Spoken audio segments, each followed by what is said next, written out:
China virus HMPV ప్రభావం భారత్ పై ఏ మేరకు ఉండబోతుంది? చైనాలో హెల్త్ ఎమర్జెన్సీ ప్రకటించారు. మరి మన దగ్గర పరిస్థితి ఏంటి? పొరుగు దేశంలో ఉన్న వైరస్ మనపై దాడి చేయదా? హెచ్ఎంపీవీ అంత ప్రమాదకరం కాదా? Dragon country ఏమంటోంది?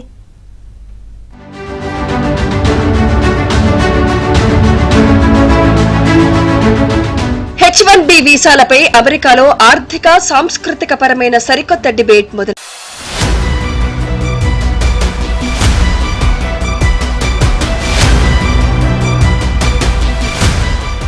కరోనా మహమ్మారికి మూల కేంద్రమైన చైనాలో హెచ్ఎంపీవీ అనే మరో వైరస్ కలకలం రేపుతోంది. ఇక్కడ పిల్లులు సైతం ఫీలైన్ ఇన్ఫెక్షియస్ పెటూనిటిస్ అనే ప్రాణాంతక వైరల్ వ్యాధి బారిన పడుతున్నాయి. తమ పెంపుడు పిల్లులు ఈ వైరస్ బారిన పడకుండా ఉండేందుకు వాటికి కోవిడ్ వ్యాక్సిన్లు వేయిస్తున్నారు. ఫీలైన్ ని కరోనా వైరస్ అని కూడా అంటారు. అంటే పిల్లులకు వచ్చే కరోనా అన్నమాట. పెంపుడు పిల్లుల నుంచి మనుషులకు ఈ వైరస్ సోకుతోందన్న వదంతులు చెలరేగాయి. అంతేకాదు, చైనాలో హ్యూమన్ మెటానిమో వైరస్ వ్యాప్తి చెందుతోందని ప్రజలు పెద్ద ఎత్తున ఆసుపత్రుల ఎదుట క్యూ కడుతున్నారు. దీని లక్షణాలు ఫ్లూ, ఇతర శ్వాసకోశ ఇన్ఫెక్షన్ల మాదిరిగానే ఉంటాయి. దగ్గు, జ్వరం, ముక్కు తిప్పడగా అనిపించడం, శ్వాస తీసుకోవడంలో ఇబ్బంది వస్తుంది.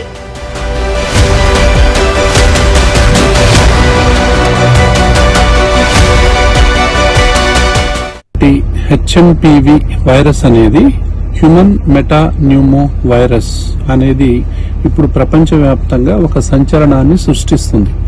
అయితే ఈ వైరస్ అనేది 2001లోనే నెదర్లాండ్స్ లో కనుగొనబడింది.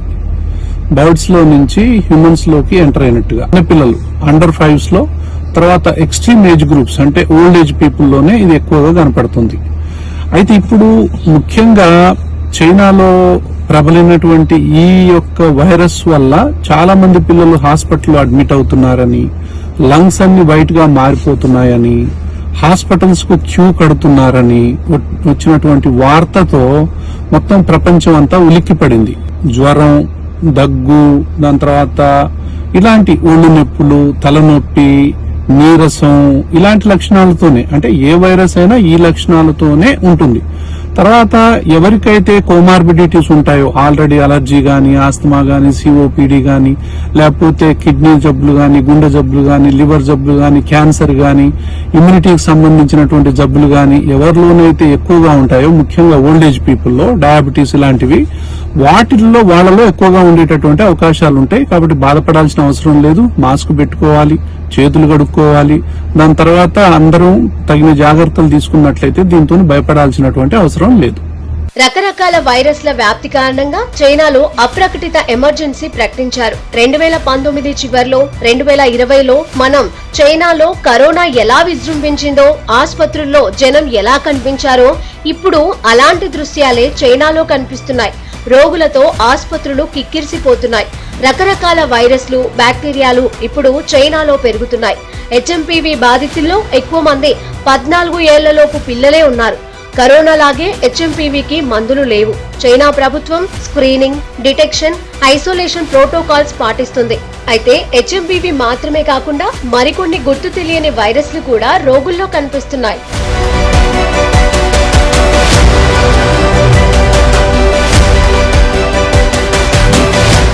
పిల్లలలో, వృద్ధులలో ఇమ్యూన్ సిస్టమ్, ఆ రోగ నిరోధక శక్తి వీక్ ఉన్న వాళ్ళలో ఎక్కువగా ఈ వ్యాప్తి చెందుతుంది. ఇది మనకు ఇన్ఫ్లుయెంజా, న్యూమోనియా లాంటి ఊపిరితిత్తుల సంబంధించిన వ్యాధి. వింటర్ సీజన్ లో, చలికాలంలో మనకు ఎక్కువగా అప్పర్ రెస్పిరేటరీ ప్రాబ్లమ్స్, అంటే ముక్కు, నోరు, గొంతు, ఈ పరిసర ప్రాంతాల్లో జరిగే జబ్బు, జ్వరము, కోల్డ్,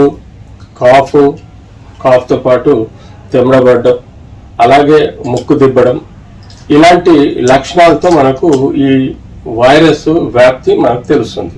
ఇది ముక్కు, నోరు ద్వారా ఈ వైరస్ ఒకరి నుంచి ఒకరికి వ్యాప్తి చెందే వైరస్ గా మనం భావించడం జరుగుతుంది.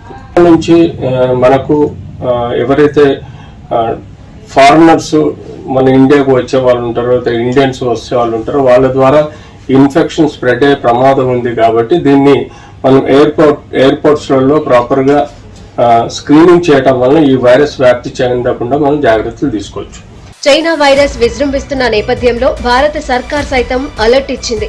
మాస్కులు ధరించాలని, విష్ చేయడానికి షేక్ హ్యాండ్ ఇవ్వడం కన్నా నమస్తే చెప్పడం బెటర్ అని సలహా ఇచ్చింది. మనకు పొరుగునే చైనా ఉండటం ఇందుకు ప్రధాన కారణం. అయితే మన దేశంలో ఎక్కడా హెచ్ఎంపీవీ వైరస్ కేసులు నమోదు కాలేదు. 2023 సంవత్సరంతో పోలిస్తే 2024 డిసెంబర్లో ఇప్పుడు శ్వాసకోశ ఇన్ఫెక్షన్ల సంఖ్యలో గణనీయమైన పెరుగుదల ఏమీ లేదని ఆరోగ్య శాఖ నిర్ధారించింది.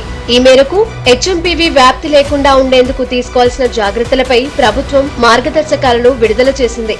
సబ్బు లేదా శానిటైజర్ వాడాలని, రద్దీగా ఉండే ప్రదేశాలకు వెళ్లరాదని సూచించింది తెలంగాణ ప్రభుత్వం. ఫ్లూతో బాధపడుతున్న వ్యక్తులకు దూరం పాటించాలి. మీకు జ్వరం, దగ్గు, తుమ్ములు ఉంటే బహిరంగ ప్రదేశాలకు వెళ్లరాదు. ఎక్కువగా నీళ్లు తాగాలి. పౌష్టికాహారం తీసుకోవాలి. తగినంత నిద్ర, విశ్రాంతి తీసుకోవాలి. ఇన్ఫెక్షన్ బారిన పడిన వారు ఉపయోగించిన టిష్యూ పేపర్, కర్చీఫ్లను ఇతరులు వాడరాదు.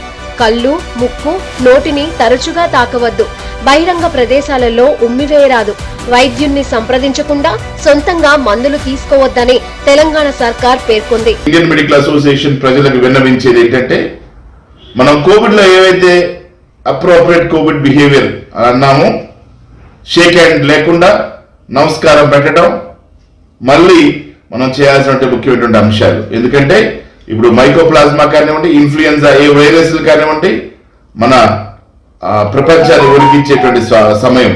ఈ వింటర్, స్ప్రింగ్ సీజన్స్ వచ్చే 2-3 నెలలు మనం జాగ్రత్త పడినట్లయితే ఈ సమస్య నుంచి దూరంగా ఉండొచ్చు. కాబట్టి మాస్కులు ధరించడం, చేతులు శుభ్రంగా కడుక్కోవడం, శానిటైజ్ చేసుకోవడం తిరిగి మళ్ళీ మనం ప్రారంభించాల్సిన సమయం దగ్గరకు వచ్చింది. అలాగే మనం చుట్టుపక్కల ఎక్కువ క్రౌడింగ్ ప్లేసెస్ కి, గ్యాదరింగ్స్ కి అటెండ్ కాకపోవడం, గ్యాదరింగ్స్ లో ఉండకపోవడం. స్ట్రెస్ తీసుకోకండి, ఆందోళన చెందకండి. ఏమైనా ఇబ్బంది ఉంటే ఇండియన్ మెడికల్ అసోసియేషన్ కి మీరు మాకు ఫోన్ చేయొచ్చు.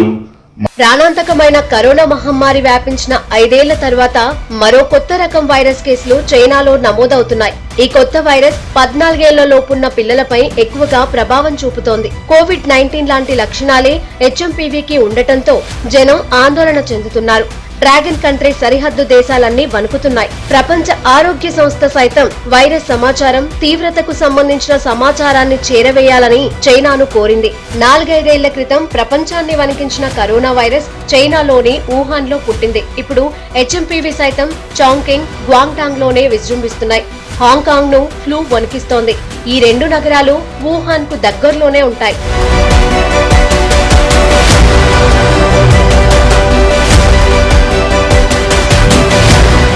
చైనాలో ఫ్లూ, శ్వాసకోశ సంబంధిత వ్యాధులు వస్తూ ఉండటంతో ఇండోనేషియా సైతం ఆందోళన వ్యక్తం చేస్తోంది. అయితే శీతాకాలం కావడంతో జలుబు సంబంధిత వైరస్లు వస్తూ ఉంటాయని, ఇది సాధారణమేనంటోంది చైనా. చలికాలంలో ఏ దేశంలో జలుబు రాకుండా ఉంటోందని డ్రాగన్ కంట్రీ ప్రశ్నించింది. ఇదేమీ తీవ్రమైన అనారోగ్యం కాదని చెబుతోంది.